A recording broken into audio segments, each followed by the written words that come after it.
नमस्कार दोस्तों, आज इस वीडियो के अंदर मैं एक इंपॉर्टेंट बात मैं आपको बताने वाला हूं और आपको ये रीसेंट जजमेंट मैं आपको समझाने वाला हूं जो आपके लाइफ के अंदर एक बहुत बढ़िया कंसेप्ट आपको क्लैरिफाई कर देगा। याद रखना, हमारा जो ये पर्टिकुलर जजमेंट्स हैं, लेटेस्ट जजमेंट हमारे को पढ़ना एक वकालत की दुनिया के लिए और एक जुडिशरी एस्पिरेंट की दुनिया के लिए एंटर होने के लिए आपको लेटेस्ट जजमेंट पढ़ना बहुत जरूरी है। और ये मैटर नहीं करता ये हाई कोर्ट का जजमेंट है या सुप्रीम कोर्ट का जजमेंट है, इसके पीछे का रीजन मैं अभी आपको क्लैरिफाई करूंगा और प्रूव भी करूंगा कि क्यों हमारे को लेटेस्ट जजमेंट अपना लॉयर्स की लाइफ के लिए या जुडिशरी एस्पिरेंट की लाइफ के लिए जरूरी होता है। सबसे पहली बात अगर मैं करूं तो यहां पे अपना ये जो केस है ये बात इतनी सी करता है कि अगर कोई लड़की अपना कोई भी फिजिकल रिलेशनशिप किसी भी लड़के के साथ में अपना बनाती है तो उसकी अपनी कंसेंट होती है, और अगर लड़की की अपनी कंसेंट है अपना फिजिकल रिलेशनशिप बनाने के लिए तो यहां पर लड़की की जो कंसेंट है उसको मिसकंसेप्शन के कैटेगरी में नहीं माना जाएगा, बिल्कुल नहीं माना जाएगा। लड़की ने अपनी कंसेंट एक बार दे दी है तो दे दी है, दैट्स इट। तो यहां पर लड़की जो है आगे चल के लड़के के ऊपर रेप का चार्ज नहीं लगा सकती है under section number 376 of IPC और अंडर सेक्शन नंबर 64 ऑफ भारतीय न्याय संहिता 2023 के तहत।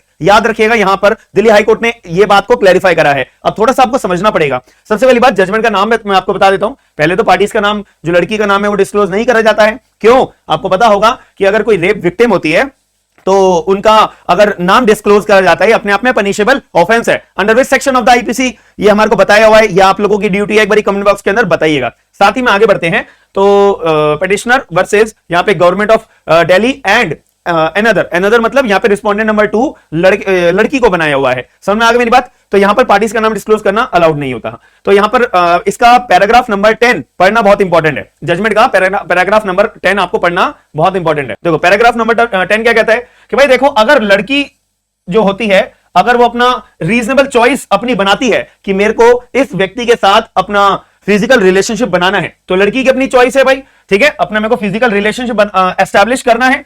तो अगर कोई भी कॉन्सिक्वेंसेस होगी तो उसकी जो कंसेंट है लड़की की can not be said to be based on misconception of the fact कि भाई मेरे को तो लड़की अगर कहती है कि नहीं नहीं नहीं मेरे फैक्ट्स पहले दूसरे थे, जब मैंने अपनी कंसेंट दी थी उसके बाद फैक्ट्स जो है अपना चेंज हो गए, हालात चेंज हो गए, तो जो मेरी पहले वाली कंसेंट थी वो तो मेरी मिसकंसेप्शन की वजह से थी, ऐसा नहीं माना जाएगा, बिल्कुल नहीं माना जाएगा। इस बात को आप थोड़ा सा ध्यान से समझिएगा। यहां पे क्लियर एविडेंस है कि भाई लड़की ने अपना जो फिजिकल रिलेशनशिप बनाया था वो अपनी प्योरली कंसेंट के साथ बनाया था। बाद में जाके लड़की ये नहीं बोल सकती कि जैसा मैं तो एफआईआर दर्ज करानी चाहती हूं क्योंकि जो मेरी पहली वाली कंसेंट थी ना वो मिसकंसेप्शन में थी, ये बिल्कुल नहीं माना जाएगा।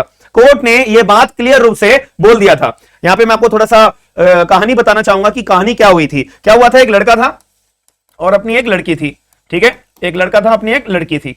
अब ये दोनों अपना रिलेशनशिप में थे। अब लड़की का कहना है कि यहां पे मैं लड़के के ऊपर एफआईआर दर्ज कराना चाहती हूं। क्यों? क्योंकि भाई ये लड़का मेरे से शादी ही नहीं कर रहा है। पहले मेरे को कह रहा था कि मैं शादी करूंगा, तुमसे शादी करूंगा, ठीक है, और बाद में चल के लड़के ने जो है मना कर दिया और मुझसे शादी नहीं कर रहा है। लड़का बोल रहा है कि मेरी फैमिली वाले नहीं मान रहे हैं, मेरे फैमिली वाले जो है किसी और से शादी करने के लिए बोल रहे हैं, इसलिए मैं तुम्हारे साथ शादी नहीं रचा सकता हूं। अब इस कंटेक्स्ट में लड़की ने बोला कि भाई देखो मेरी तो यहां पे मैं 376 का चार्ज लड़के के ऊपर लगाना चाहती हूं क्योंकि मेरी जो यहां पे कंसेंट है वो मिसकंसेप्शन ऑफ द फैक्ट्स के तौर पे यहां पे मेरे को मिले थे, इसलिए मैंने अपनी कंसेंट दे दी थी लड़के को कि लड़का मेरे से शादी करेगा। अब लड़का मना कर रहा है तो ये रेप के लिए लायबल है। दिल्ली हाईकोर्ट ने इस बात को मना कर दिया। दिल्ली हाईकोर्ट ने बोला कि भाई देखो, जो लड़का जो है अपना अगर आपके साथ शादी नहीं रचा सकता है तो इसके पीछे का रीजन है। क्या रीजन है? कि यहां पे उसकी फैमिली नहीं मान रही है वगैरह वगैरह, ठीक है। अब लड़की ने क्या करा था, एफआईआर दर्ज करा दी थी लड़के के ऊपर। अब एफआईआर दर्ज कराने के बाद में लड़के को गिरफ्तार कर लिया गया था, अरेस्ट कर लिया गया था। ये 2024 का जजमेंट है कि तुम सोचो, ये 3 या 5 अप्रैल 2024 का यहां पे जजमेंट ये डिलीवर करा गया है। अब लड़के को गिरफ्तार कर लिया गया, फिर लड़के को बेल पे रिहा कर दिया गया। जब लड़का बेल पे बाहर आया तो लड़के ने और लड़की ने क्या करा, अपना आपस में कोर्ट मैरिज कर ली। अभी केस चल रहा है, अभी इन्वेस्टिगेशन चल रही है। लड़का जैसे ही बेल पे बाहर आया, लड़के ने क्या करा, लड़की के साथ दोनों ने मिलकर अपना कोर्ट मैरिज कर ली और अभी केस इन्वेस्टिगेशन पे चल रहा है। 376 का केस लड़के के ऊपर दर्ज है। फिर लड़के ने क्या करा, लड़के ने अपनी रिट पिटीशन फाइल करी 226 read with section number 482 of the CrPC. लड़के ने क्या बोला जज साहब के सामने, दिल्ली हाईकोर्ट के सामने, कि जज साहब आप जो है मेरे ऊपर जो एफआईआर दर्ज हो रखी है उसको क्वैश कर दीजिए। क्यों? क्योंकि अब लड़की भी खुश है और मैं भी खुश हूं, हम दोनों अपना कोर्ट मैरिज भी कर ली है, तो अब कोई मुद्दा बनता नहीं है कि मेरे ऊपर रेप का जो केस है वो चलता रहे। तब यहां पे दिल्ली हाईकोर्ट ने पहली बात, ये जो 10th पैराग्राफ है इसमें एक बात को क्लैरिफाई करा कि भाई देखो लड़की, तुमने अपना रेप का चार्ज लड़के के ऊपर एकदम लगा दिया है, ये गलत है कि आप बोल रही हो कि मेरी जो कंसेंट थी वो कंसेंट नहीं थी, ठीक है, मैंने लड़के के साथ अपना कंसेंट नहीं दी थी, ये गलत है। रेप का चार्ज वैसे भी कोई नहीं बनता है। नंबर ऑफ द जजमेंट्स में सुप्रीम कोर्ट ने बात को क्लैरिफाई करा हुआ है कि अगर कोई भी लड़का अगर शादी नहीं रचा पाता है तो उस केस में लड़के को रेप के लिए पनिशेबल नहीं माना जाएगा, रेप का चार्ज लड़के के ऊपर नहीं माना जाएगा। ये सुप्रीम कोर्ट ने various number of the judgments के अंदर ये बात को क्लैरिफाई करा हुआ है, जो कि दिल्ली हाई कोर्ट ने भी मत माना। और दिल्ली हाई कोर्ट ने यहां पे और सुप्रीम कोर्ट के जजमेंट्स को रेफर करते हुए बहुत सारी बातें बोली। जैसे कि अगर मैं ये जजमेंट बात करूं, Kapil Gupta versus state NCT of Delhi and another 2022, Narendra Singh versus state of Punjab 2014, supreme court के अंदर भी ये बात बोली गई थी कि भाई देखो, अगर कोई भी ऐसा मुद्दा आता है कि पहले शादी करने के लिए लड़का और लड़की रेडी थे लेकिन लड़के की तरफ से मना हो जाता है, तो यहां पर लड़की जो है लड़के के ऊपर रेप का चार्ज बिल्कुल नहीं लगा सकती है। तो मैंने आपको अभी वीडियो के स्टार्टिंग में क्या बोला था कि जजमेंट पढ़ने से हमें फायदा होता है। ये मैटर नहीं करता वो हाई कोर्ट का जजमेंट है या सुप्रीम कोर्ट का जजमेंट है। अगर हाई कोर्ट का भी जजमेंट होता है ना, तो हमारे को फ्री फंड के एक तरह से लेटेस्ट जजमेंट मिल जाते हैं, जो हमारे एग्जाम के अंदर जुडिशरी की पर्पज से मैं बोलूं तो जुडिशरी में जो हम अपना इस्तेमाल कर सकते हैं, समझे। अब इतनी मोटी मोटी किताबें आप पढ़ोगे और जजमेंट्स को रेफर करोगे, वो भी अपनी जगह एक अलग कंसेप्ट है। बट अगर मेरा कंसेप्ट है सेक्सुअल ऑफेंसेस का, अगर मैं कोई टॉपिक पढ़ रहा हूं, रेप का टॉपिक मैं अगर कोई पढ़ रहा हूं, तो इस केस में मैं अगर जजमेंट पढ़ूंगा तो मेरे को सुप्रीम कोर्ट का जजमेंट भी मिल गया, जो मैं अपना रेफर कर सकता हूं एग्जाम्स के पर्पस के लिए। और जो लेटेस्ट जजमेंट है दिल्ली हाई कोर्ट का, अगर मैं दिल्ली जुडिशरी की तैयारी कर रहा हूं तो मेरे पे दिल्ली हाई कोर्ट का लेटेस्ट जजमेंट भी प्रिपेयर्ड हो गया, मेरे हाथ में आ गया। और एक और जजमेंट है यहां पे सुप्रीम कोर्ट का जो रेफर करा गया था कि Ananda DY versus state and another criminal appeal, ये फाइल हुई थी 2021 का जजमेंट है, जिसके अंदर भी सुप्रीम कोर्ट ने क्या कहा था कि लड़की ने लड़के के ऊपर रेप का चार्ज लगाया। फिर उसके बाद क्या हुआ, इन्वेस्टिगेशन चल रही थी, एफआईआर दर्ज हो जाने के बाद लड़का और लड़की ने अपनी शादी रचा ली। सुप्रीम कोर्ट ने कहा भाई अब दोनों ने शादी रचा ली है, दोनों खुश हैं और दोनों के बीच में कोई डिस्प्यूट नहीं है। लड़की भी चाहती है कि हाँ अपने क्वैश कर लें दोनों, लड़का लड़की ने अपना एमिकेबल सेटलमेंट का मतलब होता है कि दोनों ने अपना समझौता कर लिया है। अब कोई दिक्कत वाली परेशानी वाली बात लड़का और लड़की के बीच में नहीं है। इस केस में कोर्ट जो है क्या कर सकता है, केस को क्वैश कर सकता है under section number 482 of the CrPC की मदद से। ये भी सुप्रीम कोर्ट ने इस बात में यही क्लैरिफाई करा। एक और जजमेंट हमारे को मिल गया सेम कंटेक्स्ट के अंदर।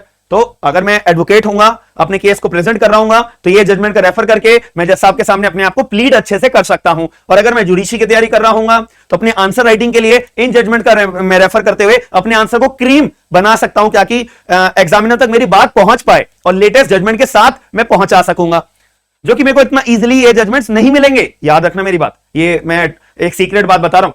तो इसलिए मैं कह रहा हूं जजमेंट पढ़ने से बहुत ज्यादा फायदा मिलता है, भले वो सुप्रीम कोर्ट का जजमेंट हो, भले वो हाई कोर्ट का जजमेंट हो। प्लीज जजमेंट को रेफर जरूर करा करो, भले आप एडवोकेसी के अंदर हो या अपना एग्जामिनेशन का प्रिपरेशन कर रहे हो। याद रखना मेरी बात। तो इस बात में सुप्रीम कोर्ट, ये दिल्ली हाई कोर्ट ने इस बात को क्लैरिफाई करा और सुप्रीम कोर्ट के जजमेंट को भी आधार बनाते हुए अपना दिल्ली हाई कोर्ट ने क्या करा, यहां पे जो लड़के के ऊपर एफआईआर दर्ज हो रखी थी उसको क्वैश कर दिया और ये माना कि अब दोनों ने एमिकेबल सेटलमेंट कर लिया है, तो अब इनके ऊपर कोई भी केस नहीं बनता है। अब इनके ऊपर आगे केस को कंटिन्यू करना कोई तुक नहीं बनता, ठीक है। और अगर हम इन केस को आगे बढ़ाएंगे तो हो सकता है कि लड़के के ऊपर कन्विक्शन हो जाए और बिना वजह ये गलत होगा और यहां पे abuse the process of the court ये माना जाएगा, ठीक है। क्लियर है मेरी बात।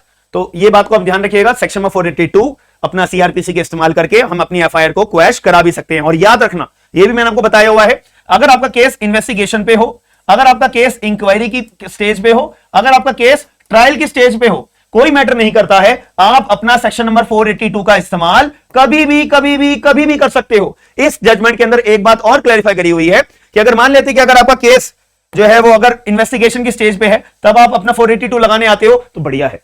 मतलब जो जज साहब होंगे हाई कोर्ट के अंदर बैठे हुए, वो कंक्लूड करने में बहुत सक्षम हो पाएंगे और इजीली समझ पाएंगे कि यहां पे केस बनता है नहीं बनता।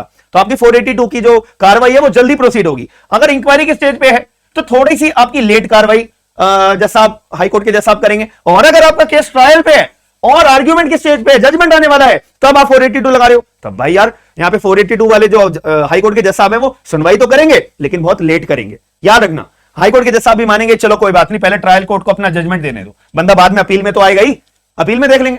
तो आपका 482 फिर जो काम करने का तरीका है वो बहुत स्लो हो जाएगा, लो हो जाएगा, धीरे धीरे चलेगा कोर्ट, फिर जल्दी जल्दी काम नहीं करेगा जितनी जल्दी इन्वेस्टिगेशन की स्टेज पे कर सकता था आपका कंसर्न हाई कोर्ट साहब। अंडर सेक्शन 482 में। तो इस बात पे भी गौर करना, ये भी चीज अपना पर्टिकुलर जजमेंट के अंदर बता के क्लैरिफाई करी हुई है। याद रखना मेरी बात, ये टिप्स मैं टिप्स दे रहा हूं आपको कि 482 लगाने का कब तरीका होता है, कब लगाई जाती है, और कब एक तरह से सेक्शन तरीके से हमारी प्रोसीडिंग्स 482 में हाईकोर्ट के सामने चल सकती है। याद रखना, ये टिप्स हैं, ये वकील लोग आपको बताते नहीं है, याद रखना, ठीक है। वकील लोग तो आपको बोलेंगे यार कोई बात नहीं, हम आपकी जल्दी प्रोसीडिंग खत्म करवा देंगे वगैरह वगैरह, ठीक है, याद रखना। चलो, ये हमारा आज की वीडियो का कंसर्न था, और मैं आपको जजमेंट को बता देता हूं। 3 अप्रैल 2024, आपने सुना होगा मैंने बोला 3 या 5 तारीख, हाँ है ना, ये इसलिए बोला क्योंकि देखो 5 तारीख को ना यहाँ पे जजमेंट साइन हुआ था, ठीक है, 5 अप्रैल 2024 को साइन हुआ था, और जजमेंट डिलीवर करा गया था अपना 3 अप्रैल 2024 को, ठीक है। तो इसलिए मैंने बोला था 3 अप्रैल या 5 अप्रैल, 2 डेट इसलिए बोली थी, और जजमेंट की कॉपी भी आई थी, इसलिए मैंने आपको वीडियो बना के इस बात को भी क्लैरिफाई करा। आई होप आपको वीडियो के अंदर जो बात बताई गई है अच्छे तरीके से समझ में आई होगी, और जजमेंट जो ये ऑफिशियल कॉपी है आपको मेरे टेलीग्राम ग्रुप के ऊपर मिल जाएगी। और जिन लोगों को अपना जुडिशरी की तैयारी करनी है, हमारे बैचेस चल रहे हैं, 2 लेटेस्ट बैच अभी हमारे स्टार्ट हुए हैं, एक तो फैमिली लॉ का सुबह 11 बजे एंड एक कॉन्स्टिट्यूशन का शाम को 3 बजे। तो आप लोग ज्वाइन करना चाहते हो, एप्लीकेशन डाउनलोड कर लीजिए, और आपको डिस्काउंट बहुत अच्छा मिलेगा दोनों बैचेस के ऊपर, तो देरी मत करना। और जो लोग इंटरेस्टेड है, एप्लीकेशन डाउनलोड करके सारे बैचेस अवेलेबल हो जाएंगे, लिंक आपको डिस्क्रिप्शन बॉक्स के अंदर अवेलेबल है। बाकी मिलते हैं नेक्स्ट वीडियो के अंदर। थैंक यू, धन्यवाद।